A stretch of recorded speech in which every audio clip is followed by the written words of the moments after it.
علیہ وسلم نے فرمایا as each morning comes every one of you must give charity for every limb of their body. جب بھی صبح کا وقت ہو تو تمہارے ہر جو اعضاء ہے اس کو صدقہ کرنا چاہیے.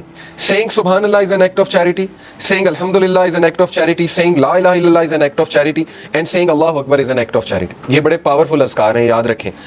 سبحان اللہ, الحمدللہ, لا الہ الا اللہ, اللہ اکبر. اس کو ہمارے معاشرے میں ظاہر ہے چوتھا کلمہ بھی کہتے ہیں. بہرحال تو یہ ایک حدیث میں بھی آتا ہے کہ یہ جو اذکار ہے نا, یہ دجال جب آئے گا تو اس کے دور میں مومن کی خوراک ہوگی. جب فیمن کا دور ہوگا تو یہ مومن کی خوراک ہے یہ ذکر. تو بہرحال یہ اللہ کے نبی نے کہا یہ سارے الفاظ چیریٹی ہیں.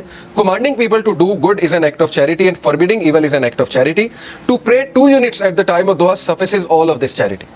اللہ کے نبی نے کہا جو بھی 2 رکعت چاش کی نماز پڑھ لیتا ہے وہ ان ساری چیریٹیز کو اوور کم کر لیتے ہیں, یعنی اس کی وہ اس دن کی چیریٹی ہو جاتی ہے. یہ جتنی بھی چیریٹیز اللہ کے نبی نے بتائیں, تو یہ ہے چاش کی نماز کا جو ریوارڈ. چاش کی نماز جو ہے وہ سورج جب رائز ہو جاتا ہے تو اس سے لے کر ظہر کی نماز سے تھوڑا سا پہلے تک, آپ کہہ لیں آج کل 11 بجے تک پڑھ سکتے ہیں, 11 سوا 11 تک غالباً, یا اس سے تھوڑا سا پہلے. آپ نے دیکھا ہوگا تبلیغ جماعت لے جاتی ہے تو وہ یہ عادت ڈالتی ہے. ابابیل کی نماز بھی آپ نے سنا ہوگا, چاش کی نماز, دوحہ کی نماز, یہ ساری. ہم بات کر رہے تھے لیسنز کی. تو لیسن یہ چند آیات سے یہ نکلا کہ ہر اندھیری رات کے بعد روشنی آنی ہے. کبھی بھی سچویشن سیم نہیں رہتی, تو مومن کو کبھی بھی ہوپ لیس نہیں ہونا چاہیے کسی بھی سچویشن کے بارے میں. ہوپ ہی ایک ایسی چیز ہے نا جو انسان کو زندہ رکھتی ہے, ہوپ ہی ایک ایسی چیز ہے جو انسان کو ہیلدی رکھتی ہے. تو اللہ تعالیٰ ہوپ دلا رہا ہے, یہ اللہ کے الفاظ ہیں, یہ کسی انسان کے الفاظ نہیں ہیں کہ اللہ تجھے نہیں چھوڑ سکتا, نہ اللہ تجھ سے ہیٹڈ کرتا ہے. بس یہ اللہ کے کچھ طریقے ہوتے ہیں انسان کو ٹیسٹ کرنے کے لیے, انسان کو کچھ سکھانے کے لیے. اور پھر اللہ نے وعدہ کیا وَلَلْآخِرَةُ خَيْرٌ لَكَ مِنَ الْأُولَىٰ, کہ اے نبی یہ دنیا تو ہے ہی آپ کے لیے بہت بہتر, لیکن یہ کہ آخرت اس سے بھی بہتر ہوگی آپ کے لیے. تو اس دنیا کے جو غم ہے, اس دنیا میں جو ٹیسٹ اینڈ ٹرائلز ہیں, وہ کہیں آپ لوگوں کو اس غم میں نہ ڈال دیں کہ میری زندگی میں اتنے پرابلمس کیوں ہیں, کیونکہ یہ دنیا کی زندگی تو ہے ہی بہت temporary.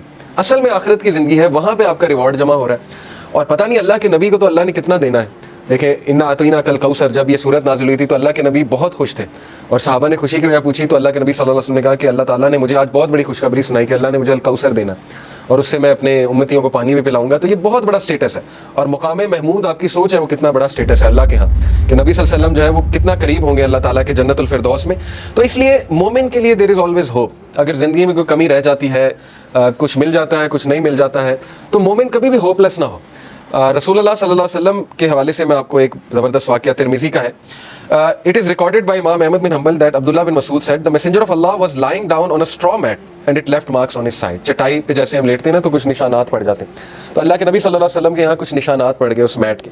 Then when he woke up he began to rub his side. So I said, عبداللہ بن مسعود نے کہا یا رسول اللہ will you allow us to spread something soft over this straw mat. اللہ کے نبی اگر آپ حکم کریں تو یہاں پہ میں کچھ سافٹ بچھا دوں. اب وہ ظاہر کیئر کرتے تھے صحابہ اللہ کے نبی کی. He said, I have nothing to do with this world. میرا اس دنیا سے کیا لینا دینا. The parable of me and this world is like a rider who rests in the shade of a tree, then he passes on and leaves it.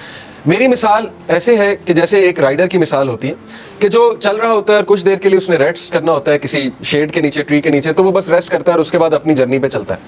یعنی اس level کی فلسفی, اس level کا توکل, اس لیول کا یقین, اس لیول کا ایمان. تو زندگی اصل میں گزرتی ہے ایمان سے, توکل سے. یہ بلڈ کرنا چاہیے بچوں کا. اگر آپ نے کچھ بلڈ کرنا ہی ہے اپنا تو سب سے زیادہ ٹائم اس پہ لگائے, حق الیقین. اللہ کہتے ہیں نا کہ مومنین جو, اللہ نے کیا خاص بات بتائی مومنین کی سورہ البقرہ میں, الذین یؤمنون بالغیب ویقیمون الصلاۃ ومما رزقناہم ینفقون والذین یؤمنون بما انزل الیک وما انزل من قبل وبالآخرۃ ہم یوقنون. ایک تو غیب پر ایمان, دوسرا یہ کہ آخرت پر یقین, اتنا یقین کہ ان کے ایکشنز بتاتے ہیں. ٹھیک ہے نا, مومنین جو ہیں ان کی نظر آخرت پر ہوتی. اللہ کے نبی صلی اللہ علیہ وسلم کی نظر جو ہے وہ آخرت پر تھی. تو انہوں نے کہا کہ میرا کیا لینا دینا اس دنیا سے, جو مل گیا مل گیا, اور جو نہ ملا اس پہ بھی الحمدللہ. تو یہ بہت بڑا لیسن ہے, یاد رکھیں کہ مومن کا جو دن گزرنا چاہیے نا, وہ جو مائنڈ سیٹ ہونا چاہیے ہمارا, وہ آخرہ اورینٹڈ ہونا چاہیے. اس پہ بہت میں بار بار فوکس کرتا ہوں. اس لیے اگر آپ نے کچھ پڑھنا ہی ہے نا تو کچھ ایسا پڑھیں جس سے آپ کا یقین بلڈ ہو. ٹھیک ہے نا, یقین کیسے بلڈ ہوتا ہے, صحابہ کی سٹوریز پڑھ کے یقین بلڈ ہوتا ہے, اللہ کے ناموں کے, اللہ کے ایٹریبیوٹس پڑھ کے یقین بلڈ ہوتا ہے, قرآنک سٹوریز پڑھ کے, انبیاء کی سٹوریز پڑھ کے کہ ان کو کتنا یقین تھا اللہ میں. کتنی مثالیں دیکھیں اللہ نے دی. کئی لوگ یہ سوچتے ہیں کہ شاید ہم میٹر ہی نہیں کرتے. یقین کریں مجھے کئی لوگوں کے الفاظ یاد ہیں کہ وہ جب بھی ہم ان سے بات کر رہے ہوتے ہیں, کوئی غمگین انسان آتا ہے تو وہ ایسے الفاظ کہتے ہیں کہ شاید ہم اللہ کے لیے میٹر ہی نہیں کرتے. اس پورے نظام میں اللہ کو پتہ نہیں خبر ہے ہماری کہ نہیں ہے. یہ اصل میں دیزم کا عقیدہ ہے نا, کرسچنس میں ایک برانچ ہے دیزم, ان کا عقیدہ ہے کہ اللہ نے کائنات بنائی اور چھوڑ دی. تو یہ تو کفر ہے نا. اللہ تعالیٰ کا تو ایٹریبیوٹ ہے اللطیف. ابھی میں آپ کو اللطیف انشاءاللہ بتاتا ہوں کہ اللطیف ہوتا کون ہے. بہرحال اللہ تعالیٰ تو اپنے لوگوں کے بارے میں اتنا باخبر ہے اور اتنا پریسیجن کے ساتھ اللہ نے ایک ایک چیز کی ہے کہ آپ سوچ نہیں سکتے. کرنا ہی ہے اپنا تو سب سے زیادہ ٹائم اس پہ لگائیں. حق الیقین